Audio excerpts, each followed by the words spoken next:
Iya, pada kesempatan kali ini kita bakalan bahas motherboard budget, motherboard mantap, yaitu motherboard G31.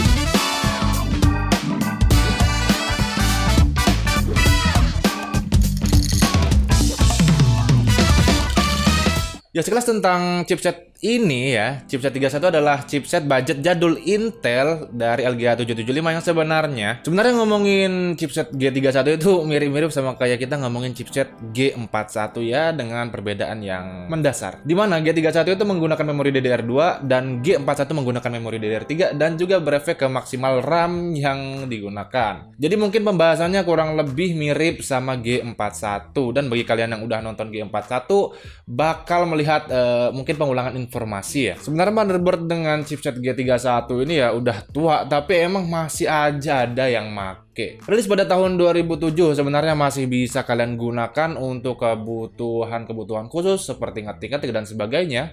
Dan bahkan kalau kalian itu buat editing juga sebenarnya masih sedikit bisa diandalkan. Oke, langsung aja kita bahas motherboard dengan chipset G31. Tapi sebelum lanjut videonya, jangan lupa subscribe guna tab dulu biar kita lebih semangat bikin videonya. Oke, lanjut.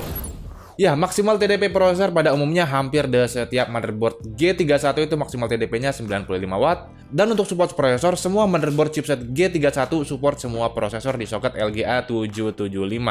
Mulai dari Pentium 4 sampai dengan Core 2 Quad, kecuali Core 2 Quad Extreme. Ya, karena emang TDP yang dimiliki prosesor melampaui toleransi TDP di motherboard G31 pada umumnya. Kalian juga bisa pasangkan prosesor Xeon modifikasi dari soket LGA 771 di chipset G31 dengan syarat kalian ya udah menggunakan update BIOS terakhir, atau mungkin dari motherboard kalian itu emang udah support. Dan yang pastinya prosesor Xeonnya juga ya udah dimodifikasi lah. Dan catatan bagi kalian yang mau ambil Xeon di soket ini, kalian pada dasarnya tidak support Windows 10 atau Windows 8. Jadi ya kalian harus tweaking atau mungkin oprek-oprek lagi biar bisa pakai Windows 10 atau 8. Untuk masalah ini bisa kalian cari di internet aja. Oke, lanjut ke maksimal prosesor. Prosesor tertinggi dari soket ini adalah sebagai berikut. Nah, sebenarnya untuk prosesor Xeon itu ya tertingginya bukan X5460 melainkan X5492. Tetapi emang kalau melihat ketersediaan prosesor, memang tertinggi yang tersedia dari Intel adalah Xeon X5460. Yang selanjutnya tidak bisa overclock. Seperti motherboard budget pada umumnya, kalian tuh nggak bisa overclock CPU di chipset ini. Lanjut ke cooler bracket. Ya, LGA 775 memiliki lubang cooler yang berbeda dengan soket LGA 115X.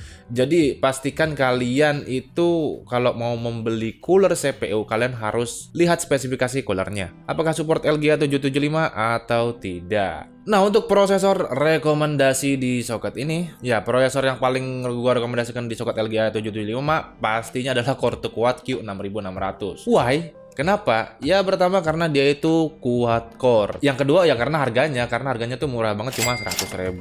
Masalah CPU selesai, kita langsung ke RAM, Random Access Memory. Coba kalian perhatikan data di sini. Nah, kalau kalian lihat web resmi Intel, di situ tertulis kalau maksimal RAM G31 adalah 4 GB, dan memang mayoritas RAM maksimal motherboard G31 adalah 4 GB DDR2. Tetapi kalau kalian lihat motherboard keluaran ASRock, itu mereka bisa support sampai dengan 8 GB DDR2. I don't know man, gimana ceritanya. Dan memang ada RAM DDR2 dengan kapasitas 4 GB per keping. Cuma yang gue temuin itu khusus untuk AMD. Jadi sulit untuk cari yang Intel. Jadi seumpama emang ada support sampai 8 GB, bakalan kesusahan juga nyari keping RAM-nya yang 4 GB DDR2 untuk Intel. Lanjut ke port, secara umum motherboard G31 hanya mendukung ya USB 2.0. Dan selanjutnya ya seperti biasa ya, ada port PS-2 untuk mouse dan keyboard. Dan juga ada audio bawaan Mobo ya, walaupun biasanya pakai audio bawaan standar kan, Realtek. Tapi ada beberapa motherboard seperti ASRock yang membekali motherboard G31 dengan HD audio 5.1. Dan Ethernet juga ada di sini slotnya yang bisa kalian pasangkan sampai dengan 1000 megabit per second.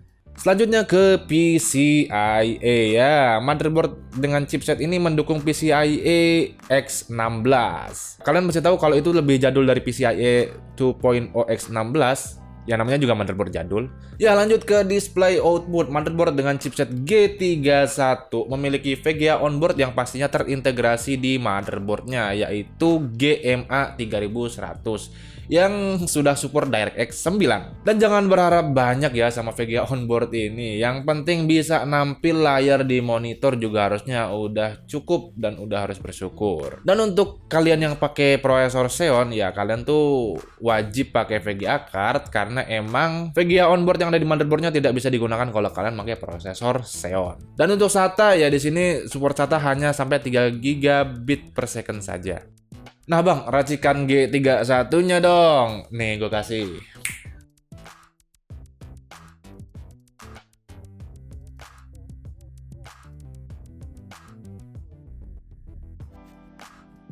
Nah, racikan itu tuh contoh aja ya kan, contoh nggak mesti kalian ikutin atau mungkin nggak mesti kalian pusingkan juga skornya gitu kan. Jadi nggak usah terlalu overthinking tentang skornya. Nah, selanjutnya kita ke harga. Yang ngomongin masalah harga, motherboard ini tuh primadona buat dijadiin rakitan PC semiskin mungkin ya. Karena harga motherboardnya sendiri cuma 200.000 atau kalau kalian itu jeli dan pandai nyarinya kalian bisa dapat di harga di bawah 200.000. Tapi kalian pastikan kalau motherboard yang kalian beli itu ya nggak ada masalah atau kekurangan atau mungkin minus ya kalau bisa dibilang. Karena ini tuh motherboard jadul yang udah bertahun-tahun dipakai, rilisnya juga udah tahun 2007, lama banget kan? Dan mungkin bisa dibilang udah berpindah tangan berkali-kali. Jadi ada kemungkinan nantinya ada beberapa kerusakan. Makanya ada baiknya kalian tanyakan terlebih dahulu kalau motherboard itu sehat, nggak ada minusnya. Ya kesimpulannya sistem dengan motherboard G31 emang agak sulit untuk dibilang bisa memenuhi semua kebutuhan kalian di komputer hari ini, tapi emang kenyataannya ya masih bisa kalian gunakan dan bisa kalian manfaatkan dengan kebutuhan yang mungkin terukur. Ya namanya juga PC jadul ya kan, apalagi RAM-nya juga masih DDR2. Kalau kalian dengar sekarang udah mau keluar DDR5 gitu. Dan umumnya cuma bisa dipasang sampai dengan 4 GB RAM doang. Dan mungkin limitasi RAM maksimalnya inilah yang nanti kurang lebih bisa menjadi masalah dalam memenuhi kebutuhan kalian di komputer. Dan sebenarnya ini bisa banget dijadiin opsi rakitan ya, rakitan sebudget mungkin bisa dibilang opsi rakitan 1 jutaan. Nah pertanyaannya nih, apakah sistem dengan G31 itu cukup untuk kebutuhan gua? Ya sejujurnya kalau mau bilang cukup sih cukup aja. Karena gua tuh kan orangnya bisa beradaptasi ya, asik. Kalau emang gua PC-nya budget ya gua harus mengikuti performa dari PC gua. Jadi rumusnya itu aplikasi yang kita gunakan itu harus mengikuti spesifikasi PC, bukan spesifikasi yang mengikuti kebutuhan aplikasi, begitu kalau gua. Ya yang jelas pokoknya gua akan menyesuaikan juga aplikasi-aplikasi yang akan gua gunakan nantinya kalau gua pakai PC budget, apalagi mungkin lebih spesifik PC dengan motherboard G31. Ya itu dia pembahasan kita tentang motherboard G31. Kalau kalian suka videonya bolehlah kalian like videonya atau share ke teman-teman kalian biar teman-teman kalian juga tahu kalau motherboard G31 itu masih belum waktunya pensiun gitu kan, masih bisa dikerja Rodi. Terima kasih sudah menonton Gonam Tech and always see you next time. Wassalam.